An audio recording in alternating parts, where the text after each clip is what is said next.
Spin cycle at 2 a.m. One ring, two alibis. I don't believe in omens, but I do believe in pockets. At 1:47 a.m., my wife's winter coat hung on the kitchen chair like a decision cooling, and inside the pocket was a hotel receipt folded into cathedral-tight quarters. Last week, room 408, two guests. Numbers are tidy, thoughts aren't. I set the coat back the way you put down a sleeping cat and grabbed a bag of towels that weren't truly dirty. I needed a chore loud enough to drown my head. The 24-hour laundromat on Birch and Fifth smelled like warm coins. A radio whispered old songs as if the past could do customer service.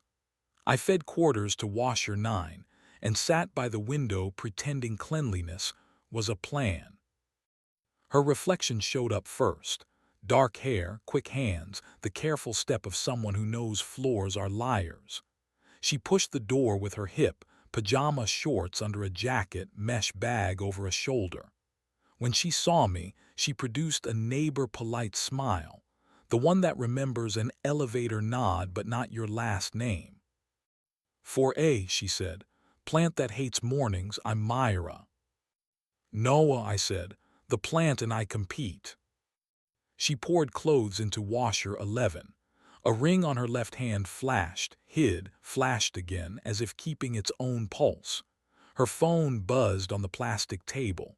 She flipped it over and I caught a contact labeled with a single letter, J**, rooftop. Her mouth made a shape that wasn't a smile and wasn't a no. I can pretend I didn't see, I said. That would be kind. She watched the glass circle fill with water. I'm engaged. We picked a venue that smells like rosemary and professional appetizers. J is rehearsal for a mistake. Why rooftops? I asked. Because wind is an accomplice, she said. You blame the skyline for anything you decide. She breathed once, evenly. I don't want to be that person. I just want to feel like a version of myself who hasn't been proofread. Proofreading saves lives, I said, and she smiled the way you do when you're grateful for someone else's nervous joke. We made a vending machine treaty. She bought pretzels, I owed one non-408 fact. I shoot buildings, I said, not brochure shots, honest windows at night, proof people live there. I write copy for a health app, she said, convincing strangers to drink water without turning it into a religion.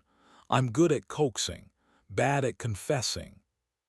My washer thumped toward done. When I pulled the towels, my fingers found a small hard circle tucked in the drum's lip, a ring. Gold, simple, warm as a secret. Yours? I asked. Myra checked her own ring. The shape was different. Not mine, she said. That's either a love story or an autopsy. Or a callback, I said.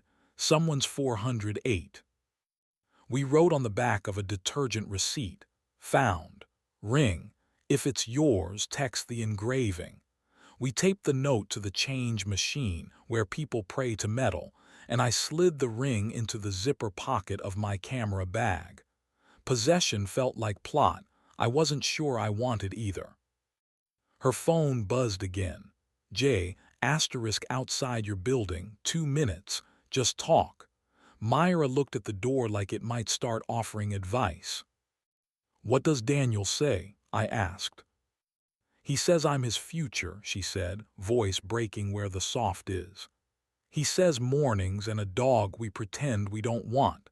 Jay says I'm alive in his sentences. I should want pancakes. I do. I also want to be a sentence. Numbers are tidy. Thoughts are.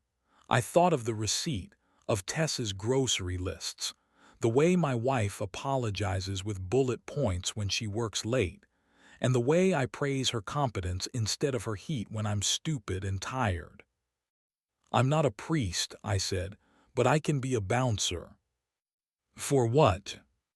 For the version of tonight that becomes a story you can't tell Daniel without changing the language you use for yourself. That's a very specific bouncer, amused beat wounded by a nose. Okay, maybe I want that. I called Tess before my courage edits itself. She answered on the third ring with the voice she keeps for pajamas and emergencies. You okay? I'm at the laundromat, I said. At 2, a soft smile in the line. You hate our towels that much. I found a receipt, I said. Hotel last week. Room 408, 2 guests. The smallest pause a person choosing. Noah, she said. It was me and Taylai. She had a panic attack at the benefit after party. They wouldn't let me upstairs without adding a second guest. I stayed until her brother came. I should have told you.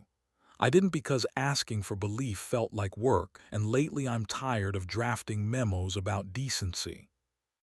I watched Dryer 6 pretend to be hot. Anger rose, then relief that had to sit down. Why not say? Because you would have told me to go, she said. And I wanted to be the person who didn't ask permission to be decent. A breath. And because when I start a sentence, you mostly fix it. I'm sorry, I said, because it fit and I meant it. I wanted to be needed and became correct. I love you, she said, worn and warm. Come home, we can argue with the kettle on. 10 minutes, I said, and the line clicked into a silence that felt like air after a siren. Myra had been studying the floor as if the tiles kept records. When I met her eyes, she lifted her brows. I told her, friend in a hotel, my theater of numbers pancakes owed. She grinned like a person who'd been handed a better ending than expected, then flipped her phone again. J asterisk outside. J asterisk don't make me dramatic alone. J asterisk please. Do you need me to walk you upstairs?